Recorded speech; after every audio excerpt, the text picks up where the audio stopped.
Hello, everybody, and welcome back to the channel. It's me, Rob Marsiglio, sales representative with Keller Williams Referred Urban, out here in Durham Region, helping the great people of this part of the GTA. Do my best to bring you weekly content on this channel to keep you up to date on everything that is going on with Greater Toronto Area real estate.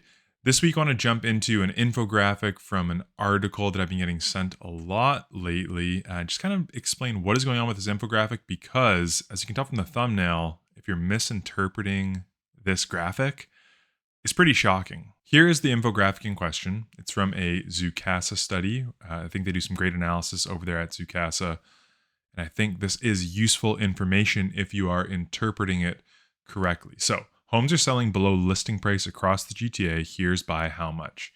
Zoocasa analyzed home prices across the Greater Toronto Area to see how much homes were selling for below the average list price, as well as comparing the market types in each city. So we're going to focus on the first part of this sentence, comparing how much homes are selling for below the average list price. And as you can see, there's some shocking numbers here. In the article, they highlight Halton Hills specifically, which is 42.94%, that average sale price difference from the average list price.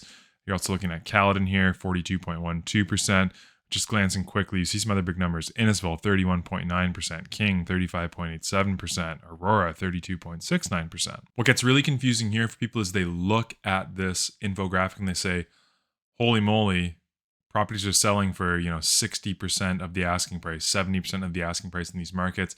And that is not what this infographic is trying to say. What you are thinking of is the sold to ask ratio. Very roughly, that's this chart here. Again, this is for Halton Hills. You can see that in September, the average listing was selling for 97.2% of the asking price. Pretty big difference, right? Selling for 60 to 70% of asking price versus selling for 97.2% of asking price. What this infographic is trying to say is that, again, we'll take Halton Hills, for example. In a specific time period, all of the homes listed in Halton Hills had an average list price of, let's call it $1.7 million. But all the homes that sold had an average sale price of $1.08 million. So it's not trying to say that 123 Main Street sold for 60% less. It's just trying to say that there was a lot of properties listed in the high-end luxury market, let's say, but only ones that are more entry-level price points, smaller homes, are actually selling, and that's where this big spread is coming from. Seeing these numbers piqued my interest, so I kind of dug into by square footage, what percentage of home sales are happening with homes that are 3,000 plus square feet. And here's what I found, and I think this infographic really lends itself nicely to this next chart. So we're going to take a big bird's eye view of the entire Greater Toronto Area, just the freehold resale market. And this red line is the percentage of listings in any given month that were 3,000 plus square feet, whereas this black line is the percentage of sales in any given month that were 3,000 plus square feet.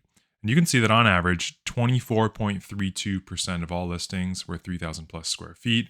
We see some peaks, we see some dips along this chart, but on average, 24.32% of them were 3,000 plus square feet. On the sales side, less than 18% of all sales are homes that are 3,000 plus square feet. And this is a little more clarified. It's a little more definite as to where these breaks are. So you can see that after this big correction in prices that happened here in 2017, a much lower share of homes were selling that were 3,000 plus square feet.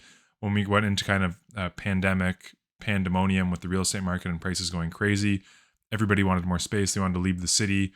The share of homes that sold that were 3,000 plus square feet really spiked, and they hovered more closer to 20%, even jumping up close to 23%, let's call it at one point, versus the average of 18%.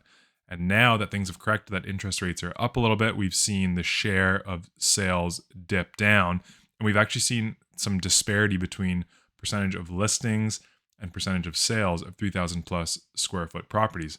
So I think that illustrates really nicely what that infographic was trying to say. We're still seeing close to average numbers of homes being listed at this size, but on the sale side, it's much lower than the average, about 2% lower than the average on the sale side. And the second correlation that I noticed was this one right here. It's kind of comparing the Bank of Canada's rate to the percentage of sales that were 3,000 plus square feet. You can see that when rates were lower, that's when these sales were happening a little more frequently. As rates started to rise, the frequency of those sales really did slow down. Then once we saw rates cut to, near zero, just 0.25%, we saw the share of those sales really spike again. Really, like I said, living between 20 and 23% for a good chunk of time. Before now, with this most recent rate hiking cycle, people just cannot afford to be in these homes. So as rates have kind of climbed, the share of these sales dropped off. And just to clarify a little more, I've put on a nice yellow highlighter color for you to show you these low interest rate environments and what happened. You can see the difference between where the black line lives now versus where it was living in these low rate environments. I hope that gives you some more clarity as to what that infographic was talking about from Zoocasa. Again, great information. Let's just not look at it as the actual sold price to list price ratio. This is just saying of all the properties that were listed, here's how much. All the properties that sold, here's how much the average price was. And again, it's just saying to us that it's that top end of the market that I think is really hurting right now. Very quickly to wrap things up, I want to jump into all things GTA. Once again, we're going to look at cumulative new listings for October versus where we were in September. We talked about how slow September was from a sales and listings perspective. Listings did pick up a bit, but let's take a look at how October is comparing through the first 17 days of the month. Starting off with new listings, the dark or bolded lines are what is happening in October. Black line is the 416, red line is the 905.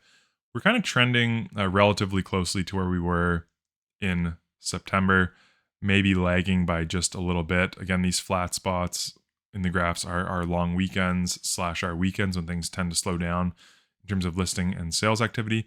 But again, trending probably to hit maybe close to around the same number of new listings in October, assuming we keep up this pace of new listings. On the sales side, I'd say the 905 is performing pretty similarly to September, so we're not seeing that much of a pickup in the number of sales that are occurring.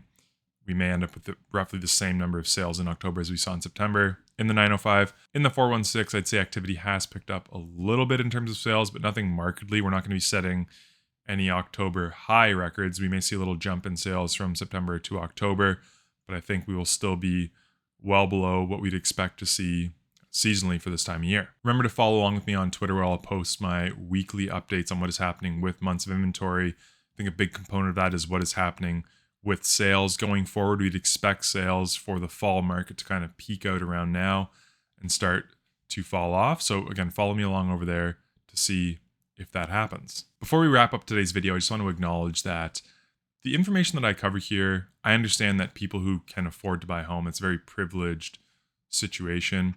We have a lot of people in our communities that, they wouldn't even consider this information useful whatsoever because they have much bigger problems they are dealing with, including food insecurity, which is a big one. So I know I'm trying to arrange for a little food bank drive in my neighborhood, in my community, to kind of stock those food banks as we head into holiday seasons throughout the rest of the year.